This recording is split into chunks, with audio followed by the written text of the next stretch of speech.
everyone, in the Disney Princess Healthy Treats Cookbook, making an entree option inspired by Snow White called 7 Dwarfs Fine Kettle of Fish Stew. And let me show you a picture here. So as you can kind of see from this picture, this is a stew or a soup sort of based. It's a tomato based, and it's inspired from the 7 Dwarfs because there's 7 different types of fish in it, or seafood. You know, there's like scallops, mussels, clams, halibut, cod. We'll kind of get into it all here a little bit. And I have to be honest, I really hemmed and hawed and honestly kind of dreaded this recipe from the get-go when just as soon as I saw this cookbook. And here's why. One, I do like seafood. I am a seafood person. It's something I care for, but I'm usually not a fan of a bunch of different fishes or seafoods mixed together in soups and stews and things like that. It's just usually not my cup of tea. And part of that too, I worried, is it's expensive. Getting food right now in general, period, is expensive, but seafood especially can really add up. Luckily, I was able to get some good sales and things like that, and I may not have as much fish as some of them called for. Some of them called for a pound. I might only have a half a pound or something, or a little less, but I think it'll still work. So I was a little nervous about this. I know my husband's not a big seafood person, so I'm actually making this while he's away on a work trip for myself to eat over the next few days. Hopefully I like it because I figured this was a good time to do it. But yeah, I was really on the fence about doing this, and I think I've mentioned in a couple other videos, and I may mention again, as I'm moving ahead, I may not do every recipe in every cookbook, especially as I add new cookbooks, for a couple reasons. One, again, going back to the cost of food. If I know there's something that I just don't like, I can't see spending the money to get it if it's not going to be something I like. Now, that doesn't mean I won't try stuff. I mean, I've been delightfully surprised by several recipes in this challenge.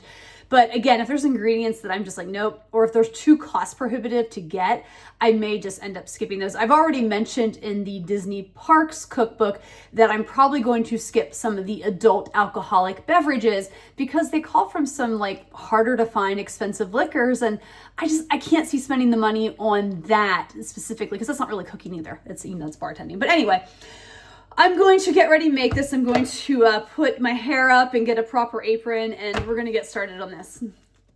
Okay, so step one is I have a very large pot here because I need to put everything in it, and I've been heating up some olive oil in it.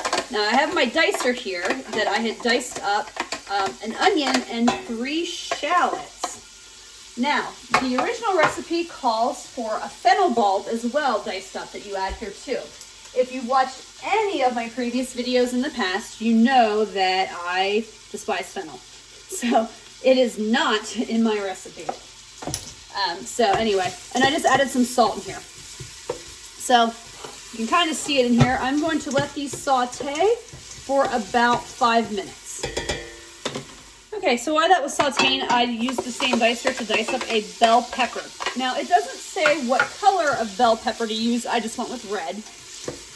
That's just what looked good to me at the grocery store. I was debating on just going a traditional green one, but it's I want something that maybe has a little bit of sweetness or something a little different than the other one. But anyway, now let's just let this saute for about 5 minutes or so as well until it's nice and soft. Now I'm adding in some minced garlic. Now finally, I'm adding in half a teaspoon of some crushed red pepper, which I like, so I just put just a little extra dab in there. All right, I'm going to add this with the vegetables, kind of show you where we are with this right now. It says to let this saute for just a couple minutes, I think, just to let the garlic and pepper get a little fragrant. Okay, so now I'm adding in tomato paste. And then this is a whole can of diced tomatoes that I'm supposed to add along with their juice. Give this a quick little stir before I move on to the next ingredient.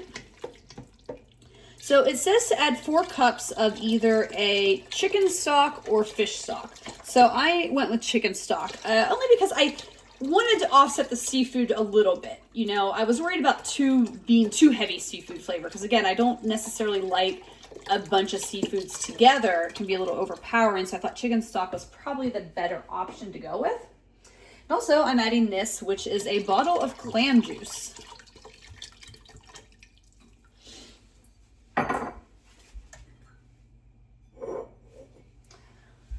Then white wine. Oh, it says to use a dry white wine. I just went with a Chardonnay. I saw it at the store and I thought, yeah, you know what? I usually like cooking with Chardonnay. So as far as like when I'm cooking with dry white wine, I thought that would be the better option. And I'm not a big Chardonnay fan. I got this for, it's a Cole Cellars from California. I did pour a little glass because, you know, I have to try the wine. You know what, for Chardonnay, that's actually not bad. And I say for Chardonnay, there's something about Chardonnays, especially those that come out of California, they tend to be very heavy oaky. I'm not a fan of this one. Actually, the oak isn't very heavy and it's got some nice mild fruit flavors to it. So, decent wine. Maybe a decent pairing for this dish. Okay, I've got sidetracked talking about wine. It happens easily to me. All right, so I have this here. So it says everything's together. You're to cover and let it simmer for 30 minutes. Note, you're supposed to put a bay leaf in here and then let it part of the simmering process and then take it out. I didn't add it because again, I don't really care for bay leaves or the flavors that they bring. Now I thought about trying it because I was like, yeah, you know, sometimes one in something, then you pull it out. It's not so bad. I know I've had things through the years like that I've had that in there, but I really couldn't find a bay leaf. I thought I had one around this house somewhere and didn't. So anyway, we're skipping out. Anyways, we're going to let this simmer for about 30 minutes. And while that's doing that, I'm going to work on prepping the fish that's going into this dish. Okay, so here's kind of my mess for rice. So it's a combination of fresh and frozen fish that I got. So like this is cod that I just cut up. And what I did is I bought frozen cod and just let it thaw in the fridge overnight, following the thawing method that it recommends. This is a fresh piece of halibut that I'm about to unline and cut up. So cod and halibut are two of them. And it does mention, you know, all the fish, making sure it's, you know, deboned and cut into chunks. One of the reasons I bought from the deli the way I did, or the frozen, is because that stuff already comes deboned. I don't want to mess around with that because I have never deboned a fish in my life and I have no desire to start doing it now. Now, most of these, they call for about a half a pound. Other than the shrimp and the mussels and the clams, it mentions a pound. So we're just kind of like going there. Some of the fish I think is a little less than half a pound, like this halibut. The guy at the supermarket was so nice. He was trying to weigh them and stuff. And this one was, I think, roughly around a half a pound, maybe a little bit more. But so I'm not too worried if my measurements aren't exact or my weights aren't exact. And I'm apparently cutting this halibut. Can you tell this is not something I really do with fish, is cut it into little pieces. All right, this is salmon I just cut up. I don't think I have quite as much salmon as I'm supposed to. I don't think that's quite half a pound. I could definitely use probably a little bit more of that. That's just what I got. Again, seafood is really expensive, so I wasn't worried about that. And then I have some scallops, and these scallops were just fresh packaged and roughly around half a pound. So I just have these ready to go. I'm just gonna leave them as they are because I don't think they need to be cut up. I'm showing you my sink area. For the shrimp, I just went with frozen, and I'm using the colander method, so I've had them in the colander, running under some cold water to do that. All right, so next, what I want to do, though, is start checking my clams. Let's rinse them off. I've never cooked clams or mussels. I kind of had to, like, look into them last night. So it looks like I just want to go through and rinse them off. Use my little scrubber thing here, make sure they're cleaned. You want to throw away any that are cracked or open, from what I understand. In my car. All right, so now we're going to do the mussels. So the mussels apparently are somewhere. I had to look this up. I have never prepared mussels or clams. Now this is a 2-pound bag. I really wish, I only need a pound, but I don't think I'm going to be able to use all of them. So I'm not too worried about it. Though I could have kicked myself. I realized there's another mussel recipe in the Parks Cookbook. But anyway, with mussels, it's also very similar. What I read, and when it comes to preparing mussels, is that if any are open, you discard them. Now they say you can tap on them, and if they close, then that means that they're still alive and they're okay to use. Otherwise, yeah, you don't want to use them. So I'm just going to kind of go through with the clams, look for any that are open or cracked. Get them nice and cleaned off.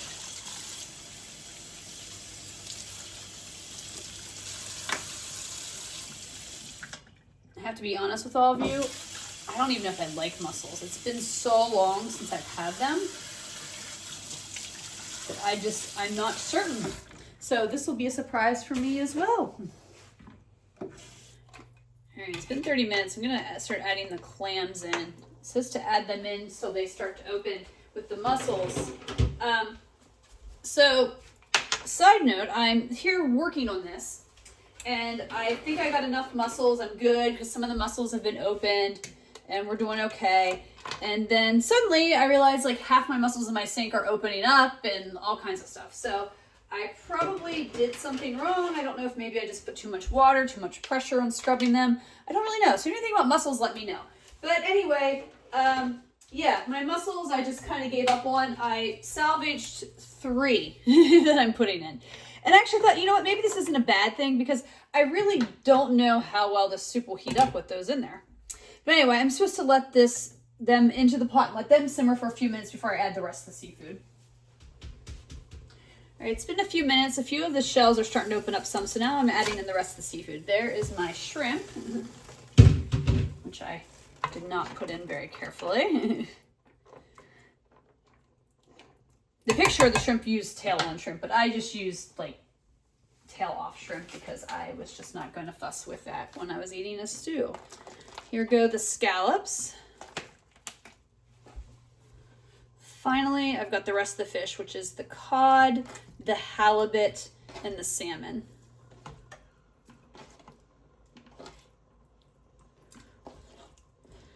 All right, so you're supposed to cover this and let it cook until the fish is cooked. It estimates that it's probably going to take about like 7 minutes. Part of my positioning. So I think this is done. I may have overcooked it a little bit. I'm looking here. I can see if I can find it. Yeah, a lot of the clamshells like really just opened right up, which is fine. The meat's probably in there somewhere.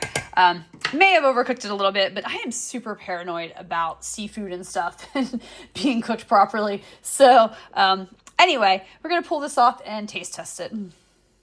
So I dug out a few of the mussels that made their way in there. While the clams all opened up nicely, it seems like I don't think any of the mussels really did. So I just kind of like going to get rid of them. I just think that those were either probably user error with the mussels. I did something wrong, or maybe, I don't know, they're just a bad batch. So will I attempt mussels again? We'll see. Like I said, there is a recipe in the Parks cookbook that's a mussel recipe. So we'll see how I'm feeling someday if I actually attempt that one or not. But all right, it's time to taste test this here.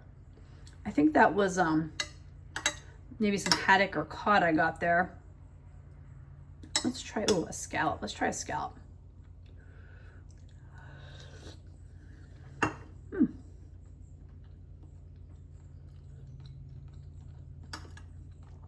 Yeah, I mean, it's seafoody.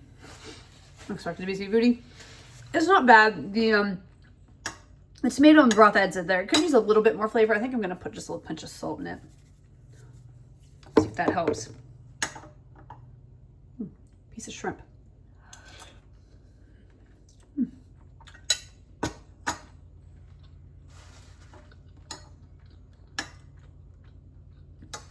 Yeah, you know, the salt really helps.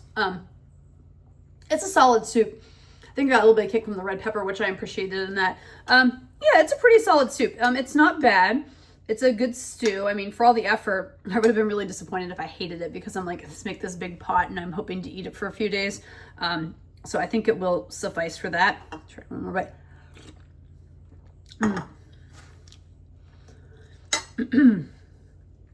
The salmon was good. That was the salmon.